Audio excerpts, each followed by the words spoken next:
Shalom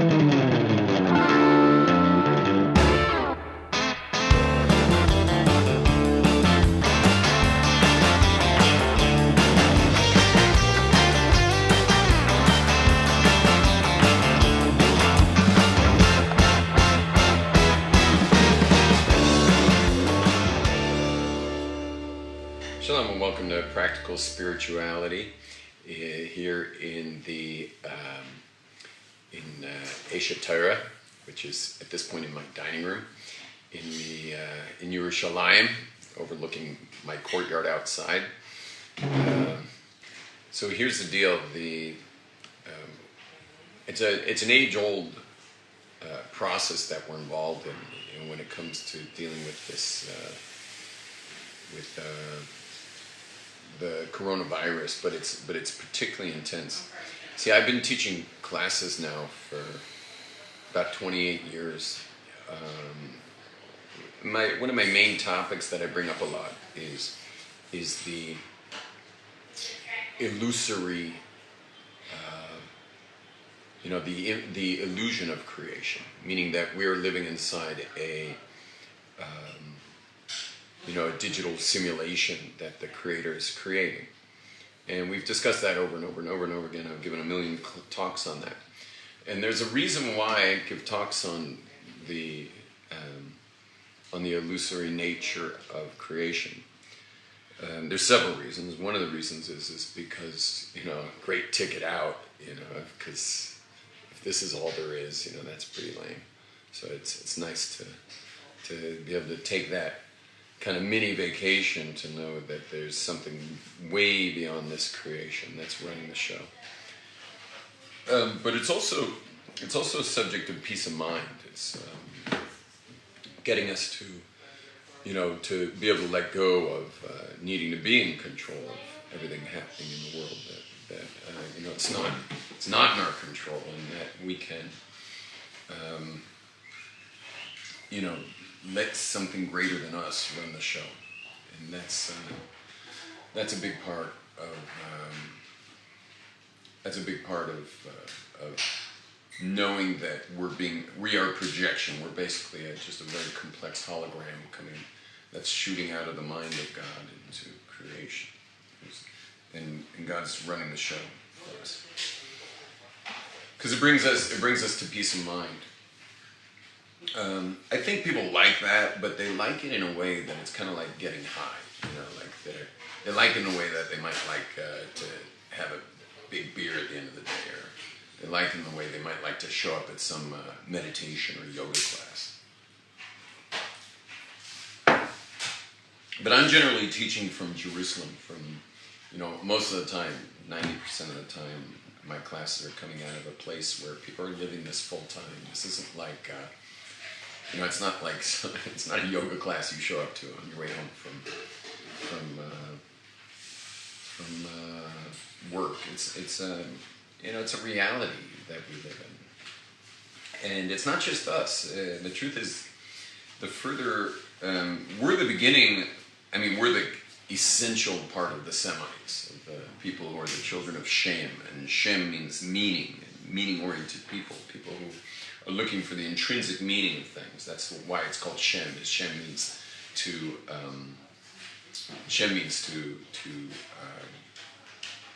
call to give name to something. The word Shem literally means name, and it means to give name, to give meaning, to give context, to give understanding, and meaning to get to what it really means is to get to the bottom of things. That's the word Shem. Shem means to get to the bottom of things and what's real.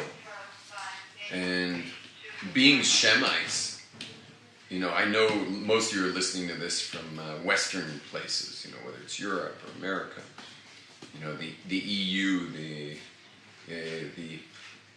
European Union of the children of Esav, or it's the United States of Esav, or it's the Esavs living in Canada, but it's all Western mindset, which is basically, the main thing is to work and to be, significant be a significant cog in the wheel of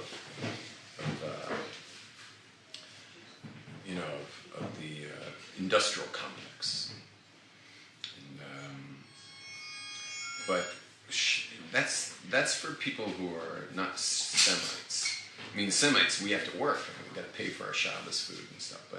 But Semites, where once you cross the Mediterranean, and then you might have to a little hop skip over Tel Aviv because they're pretty Western. But they also, I mean, their coffee shops are filled with philosophical discussions that are pretty meaning-oriented, although I don't know where they get to in the end of those conversations. But once you cross Tel Aviv, you start heading up to the Jerusalem hills through Modi'in. All of a sudden, the discussions get deep, and the point of it all gets important. And the point of it all gets, as you go further east, you start heading into Jordan. You start seeing people living simpler and simpler and simpler, and cross Jordan into the other Arab countries, and besides their city centers that have been deeply affected by the West, otherwise you got super simple living people. Eventually you get to the stands. Hi Kyle, come on camera if you can. Then you get to the stands, Afghanistan and Pakistan, and then you hit all the stands, and people are like living in like caves and stuff. And then you finally get over to India, where, if you can just meditate all day on the meaning of life, you've succeeded. Like, that's called success. And of course, they all have their city centers, which are obviously deeply affected by Western thought. Anyway, but the main point is that we're not Westerners. And, we are Jews, and Jews are interested in the reality of life. And well, what is the reality of life? So the reality of life is that there's God, and that God projects reality into existence, and the reality being a projection of God, therefore must be of God, because if all there was God, so God's what He made the world out of. And now, of course, the world's not God, but it's made of God. So it's, the way we, there's no Home Depot in heaven. God didn't go to Home Depot to create the world. He created the world out of the, from his own Chochmah, Bina, and Das, his own, first of all, his Ratzon, Keter, his desire for a creation, and then he created the world, projected it from his own seichel, from his own spirituality. Sorry, his own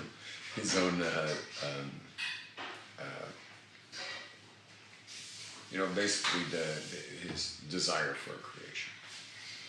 And so that's what's meaningful. So I was talking to my father on the phone yesterday, and I noticed that he was pretty down.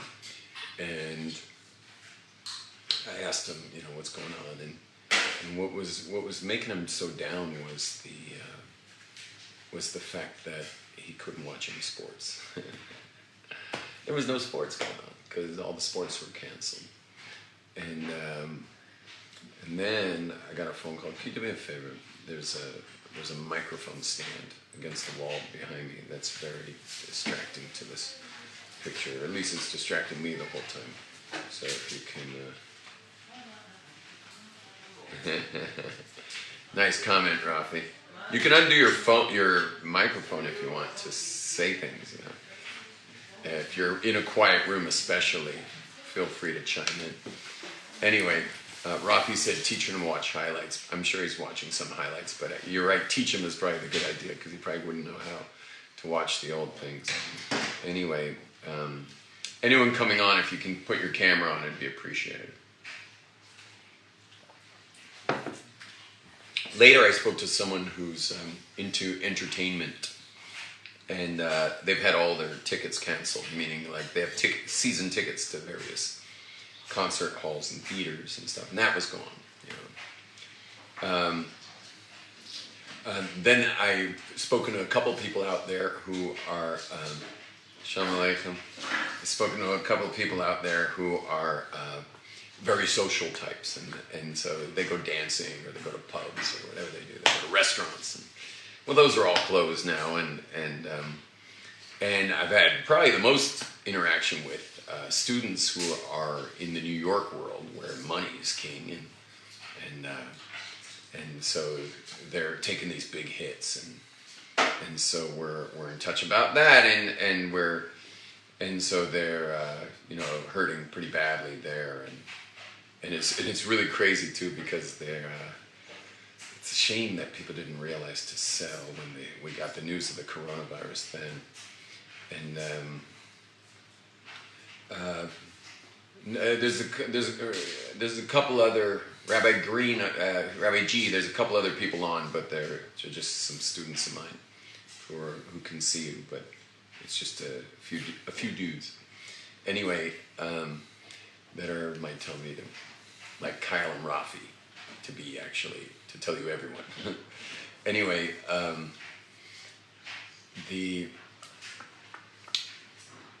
it seems that no matter what anyone's into,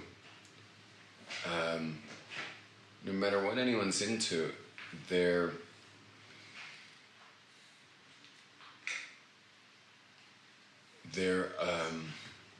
not able to do that right now, and so what's happened is people are going through a major identity crisis right now. People are in a situation where their identities have become attached to activities and wealth and social interaction and sports. That's a huge identifier, and other entertainment and shopping. These are all identifiers, and if you look at the word identity, it's or to identify, it means to make something. In Latin, it means to become the same as, and when you have a little infant, when you have a little child, so they don't have much identity at all. They don't have a lot that they identify with, and they're. But when they get a little older, so they start identifying with toys and stuff. That's why if you take a toy away from a little kid, you better replace it with something else. You don't just take it away. They've got to have something else to replace it. Because for them, they could really go into full anguish. Like it's a total identity crisis to lose something that they had.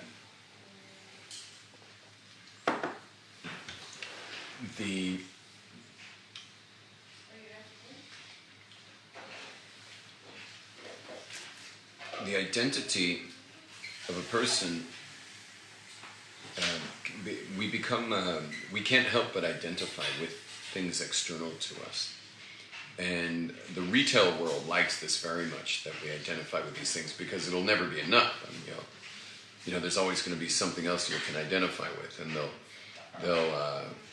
you can wear a shirt with someone's picture on it, of a movie star, or you can wear the outfits that a movie star, or the sunglasses that someone famous wore, and all of this is set up so that you somehow would augment your identity.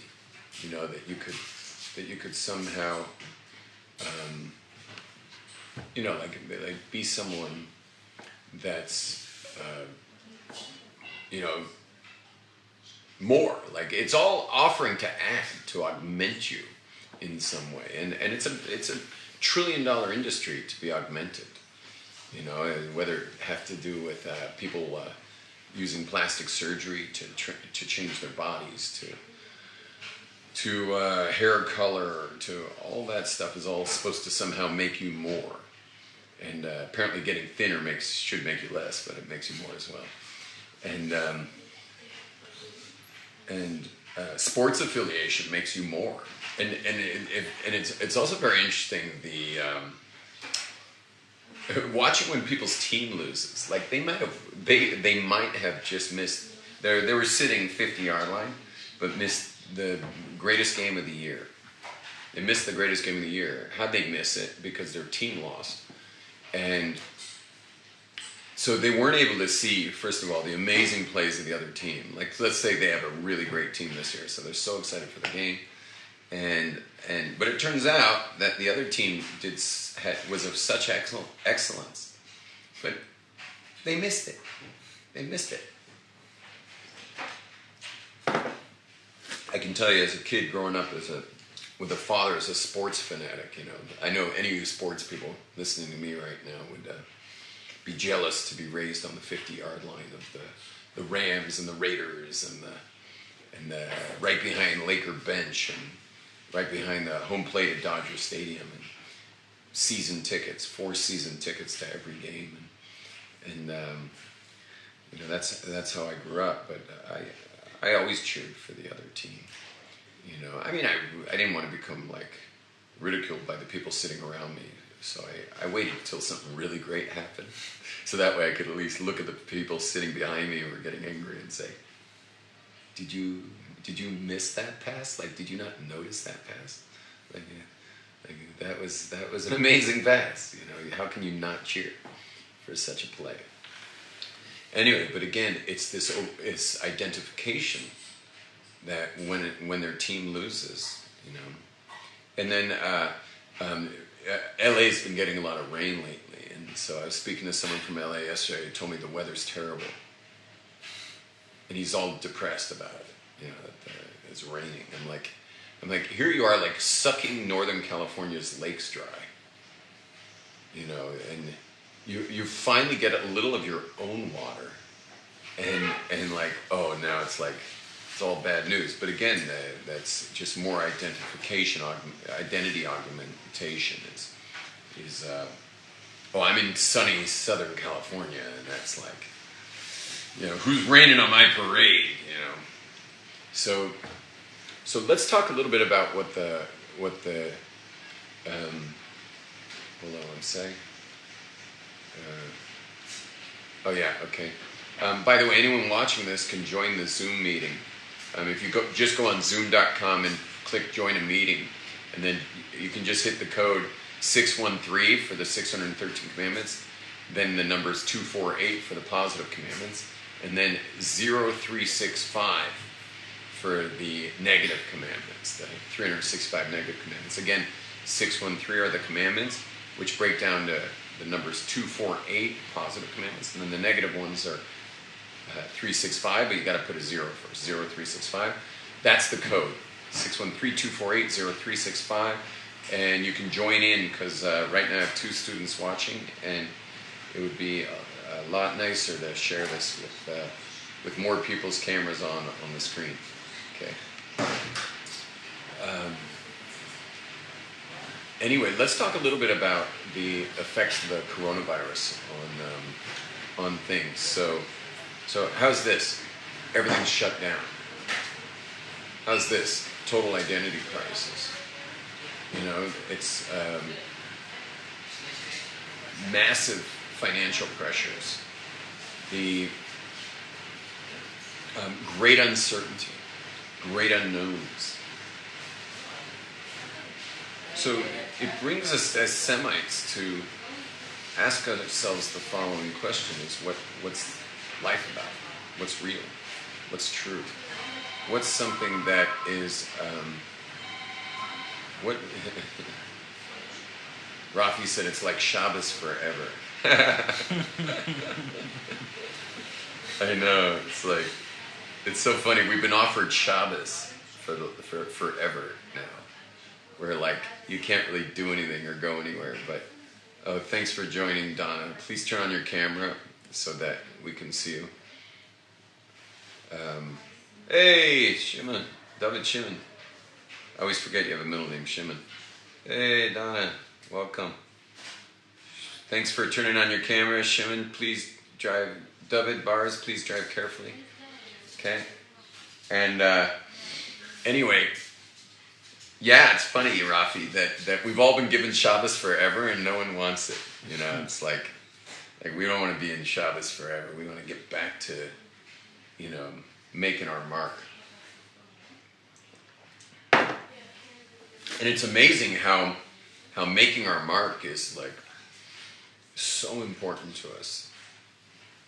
And, it crushes most men. I don't think women worry about it as much, but it crushes most men that no one will know who we are 100 years from now. I'm thinking if I do enough live feeds for like the next 30, 40 years, like maybe someone will stumble upon one 100 years from now and say, who is that bozo?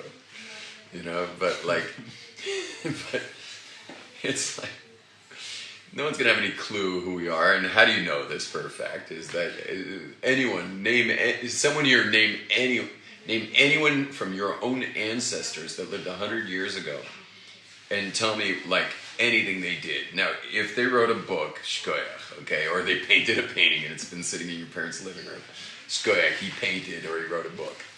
But, that makes it easier. But otherwise, if they didn't write that book or they didn't make a painting, who remembers anything of anyone? And for some reason, women are more chill about this than men are. But men, we just can't take it. Like we just can't get over the fact that no one's going to know who we were. Like we like to mark every lamppost we walk by as our personal territory, and it's hard for us. And Shabbos is hard for us. And I think a lot of men are in some level of crisis. Because many of our earning ability has gone away, and that's a big mark of a man. I mean, that's what happened with Adam. God said, "Hey man, you are such a nerd that you let some woman. No offense to Eve, obviously, but you let some woman convince you to go against the one commandment I gave you. Like you're a spaz." So why don't you just get your spazzy self out there and work with it between the thorns and the thistles and, bring home the bagels. And maybe she'll start respecting you for being someone who can, actually do something with yourself. You can move your bag of bones around and the feedback that you actually did something is people will actually pay you for it. And hey, you're someone, But right now, God's playing hardball with us because he's taken all this away from all the men. And we're supposed to like sit home with our kids now. Which is like, it was cute and sweet at the beginning, but like us men need to feel like we do something. And this is part of the meaninglessness of the millennial situation is the millennial community, many of the men feel complete, because of the I'm not going to go into the details of this, but the feminist movement is fully set into the young men growing up not feeling manly at all, and of course having their pants tightened, and their pants have been tightening, and their lower cuffs have been raising, and their socks have been purplizing, and their shoes have become these little booties, and they've got scarves around their necks and stuff, and I'm not talking about men's scarves and shawls, if you will, and it's like, and this year none of the men even noticed that they put the furry things around their winter coats. Now you can actually buy a man's winter coat with a roll of fur all around the rim of the winter coat, and like the fact that I pointed that out to a man like about a month ago, he had no idea what I was talking about. It was like, what do you mean? This is a man's coat. And I'm like, as of like 2020 maybe, a man gets to wear a women's coat. And anyway, but what's happened is the men have not felt they haven't been able to identify with, they basically aren't identifying with the fact that taking responsibility for themselves is going to bring great meaning to their lives and self-respect. But again, there's a little higher level of all of this, and that's Shabbos, where you can't go move your bag of bones around and get the feedback that you did something with money. You can't. You got to just pull in your sails, and that's exactly what's being forced upon all of us. Is the whole planet is being asked to do that, and also to be isolated. I mean, what are they calling it? Social. Rafi, send me what that's called, social distancing. Yeah, I got it. You don't have to send it. Social distancing. You want to know something I heard Trump say in one of his speeches? Because one of the reporters had called him out for shaking hands because she saw him still shaking hands with people. And he says, he as best as Trump can admit anything, he was like doing his best to admit that he had done that. But he didn't deny it. Let's just put it like that. And he said, yeah, it's better, and it's, we're all trying to do that. We're working hard at that, and et cetera. And then he says, maybe it's better that people shouldn't shake hands at all, meaning not just during the virus, but like in the future. He said, and it's like, oh, great, yeah, that's what we need to hear from, the leadership of the most powerful country in the world, that we're going to just stop connecting altogether. It's also kind of an interesting thing that. A lot of people have said that all the social media interaction has, it's been very good for loners. That we can't deny. People who have spent a lot of their lives alone, who now have these like identities online. Okay, I don't think we can deny it's been good for them, but I think a lot of people who are more normative in their social lives have pulled away quite a bit as a result of their online usage. They've become more isolated as a result, and so now they're saying like, hey, everybody, isolate totally, like get totally isolated. And by the way, I'm not commenting on any of that. I think we're doing our utmost. I know the Glazer House is doing their utmost to be as disconnected as possible, so that anyone breathing on us doesn't affect us, and anyone that we're breathing on them doesn't affect them, and whatever. We're not paranoid. Mommy, can I have a refill on hot water in this cup, please? We're not paranoid, but we are.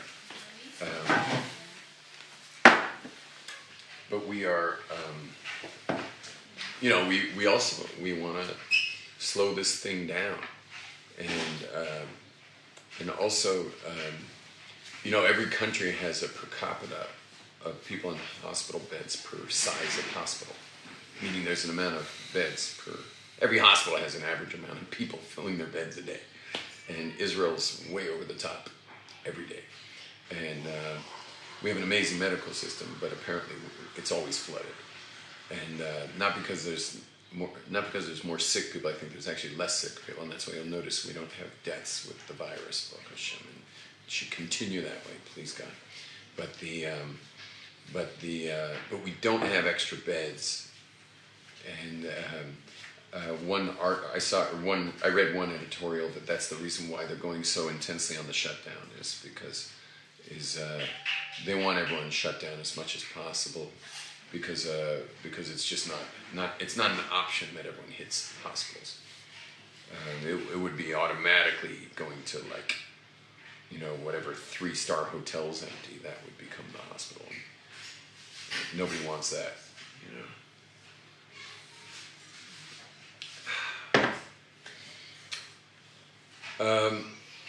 So what do we do? And the answer is that we do what we do on Shabbos, and that's we have our relationship to real things.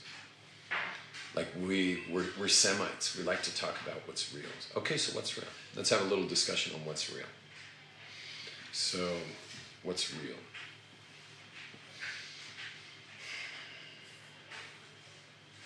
What's real is that I'll say it in the eye right now, but you can say it in your own eye. What's real is I'm conscious. Yeah, I'm a conscious being. Everyone have that in mind as you're listening. Okay, what's real is I'm conscious. You can say that, so it's not. I don't want it to be about me. Just say what's real is I'm conscious. Okay, that's real. I am conscious. Okay, where did my consciousness come from? Where did that come from? Everything has to come from somewhere, cause and effect. Where's that consciousness from? Okay, it's this awareness I have. It's an awareness. It's not the data. The data, for example, that I'm wearing this outfit and I'm sitting in this room. That's all data. It's not the data. It's an awareness of that awareness. It's the awareness of the awareness. My consciousness is this awareness of the data, but it's not the data itself. It's the data is reporting to the awareness. So my consciousness is this awareness of the data that I'm wearing this clothing, I'm sitting in this room, okay. And where does that come from? Well, I know I couldn't create it. Okay? I mean, I could maybe with some training create a sweater, and with some training create a shirt, and maybe I could learn construction and create a room, but or maybe that painting that my mother painted up there, maybe, or that Chafetz Chaim over there that my son painted over there, and maybe I could build an electric piano, but consciousness I can't create. No way. No human being can create that. Okay, so I'm a conscious being, and I've got a consciousness that has no apparent source, because I know I can't make it, and if I can't make it, my parents, no offense, couldn't make it either.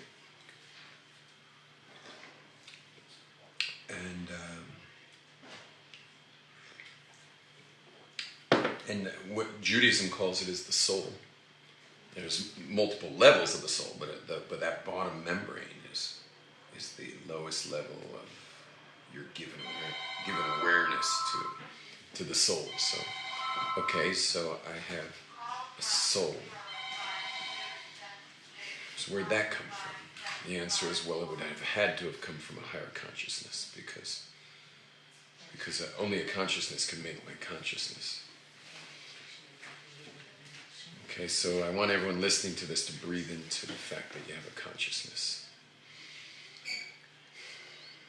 And that the source of your consciousness must be a higher consciousness. It had to have been created.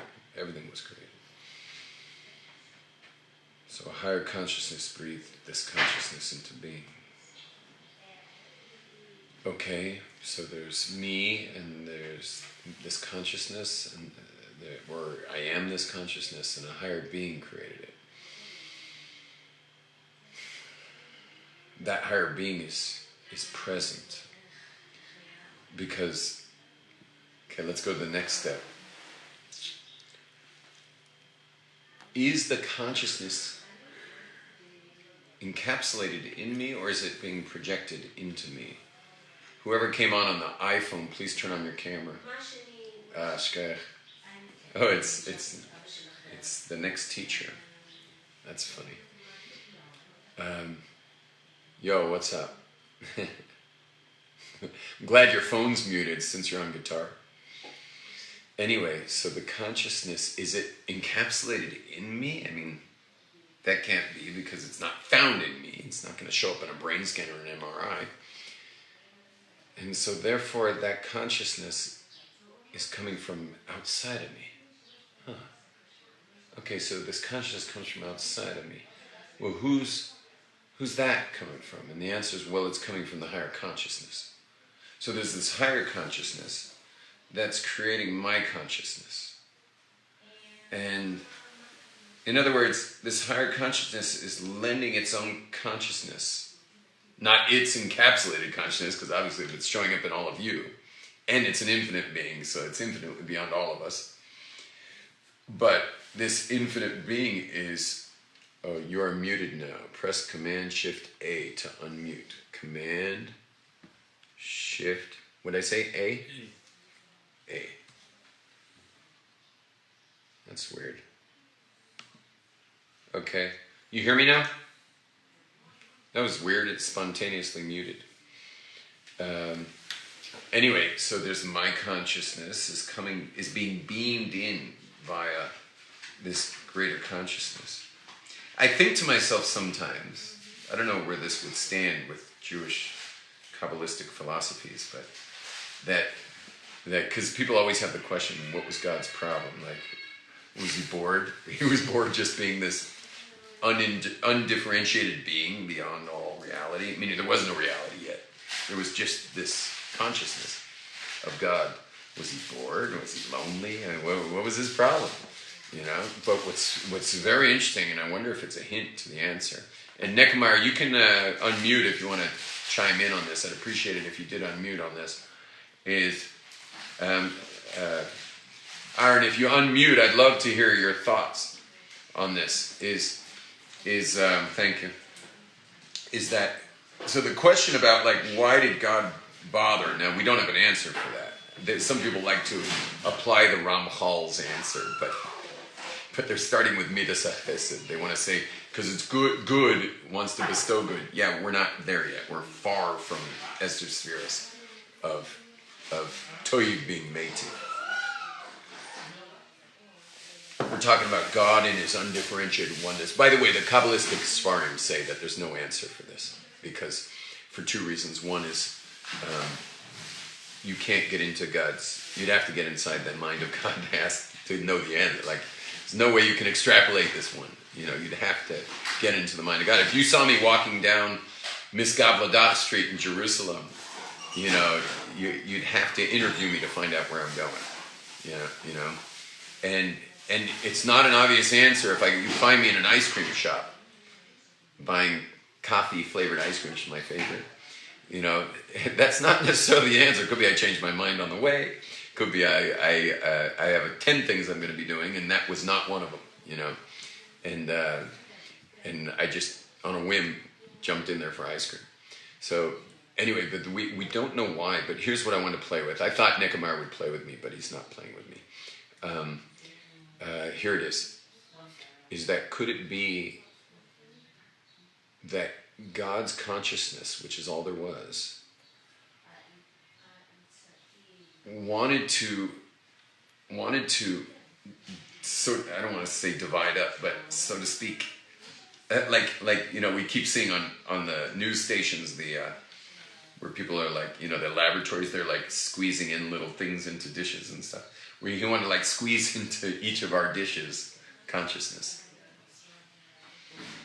Have us identify with all kinds of stupid stuff, which is called Gullus HaShechina, where we like get totally distracted and out of it.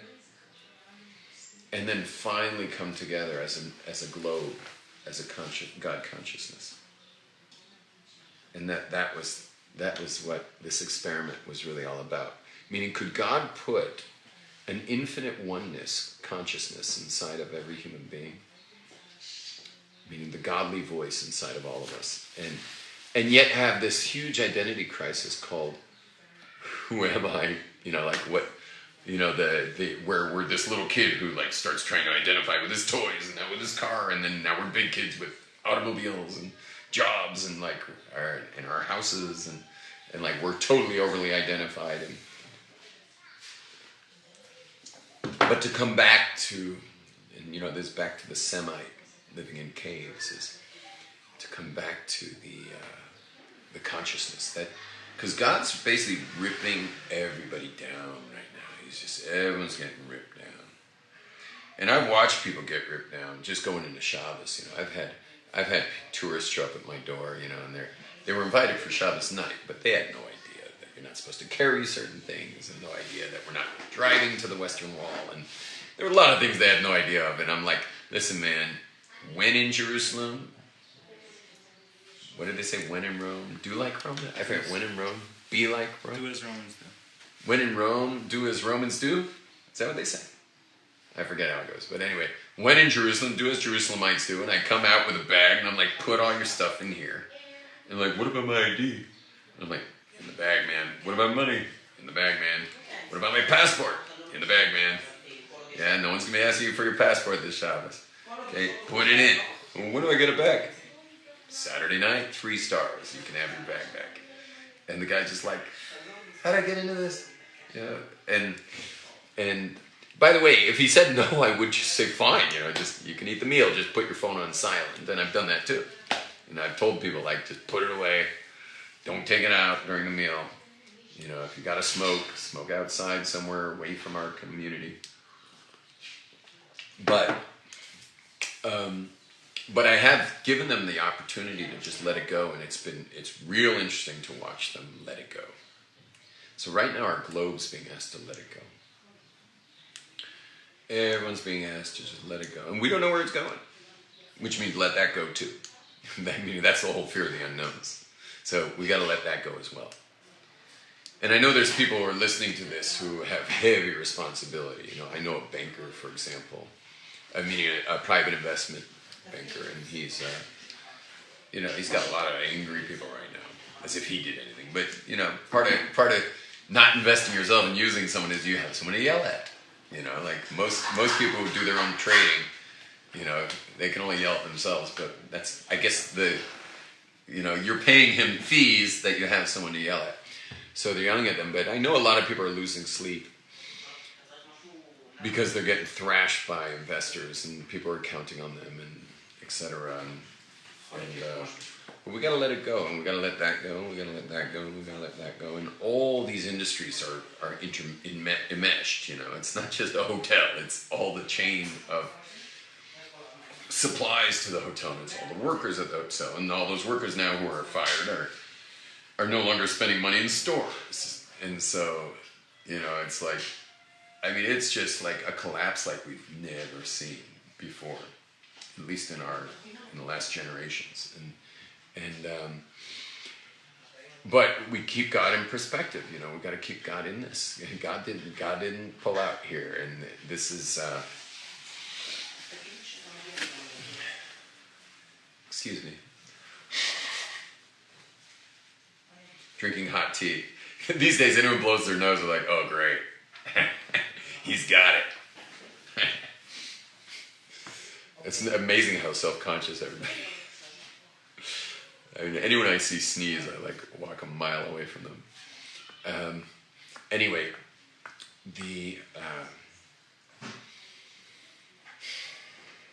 let it go, let the future go, let it all go. Obviously, do what you can do, do what you got to do. Be responsible, but let it go, because there's certain things we know. We know there's a God.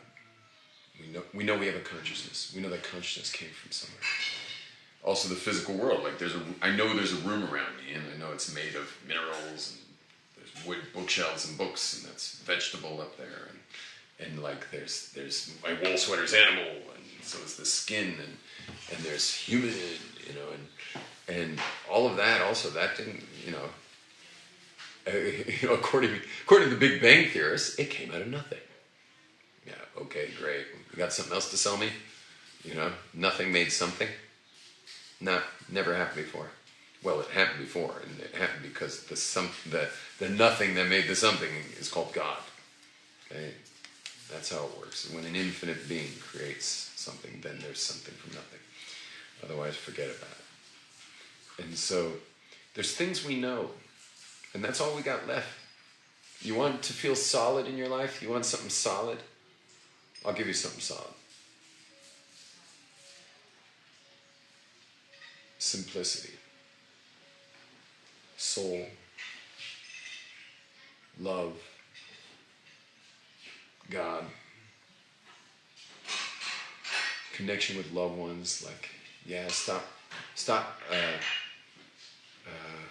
What's the word when you give someone else a job? You delegate. Yeah, stop delegating your parenting to your preschools and the elementary schools. Half the news reports are about outsourcing. Yeah, thank you, Rafi. Rafi, you're good at words. So, yeah, outsourcing, wasn't it?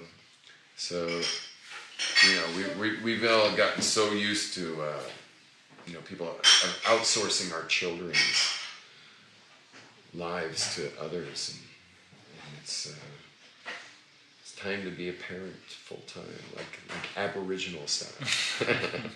We're being, I think all the Hasidic women listening to me right now, and the Litvish women right now, have to go. They have to. I don't know if Amazon still works. Is there still Amazon?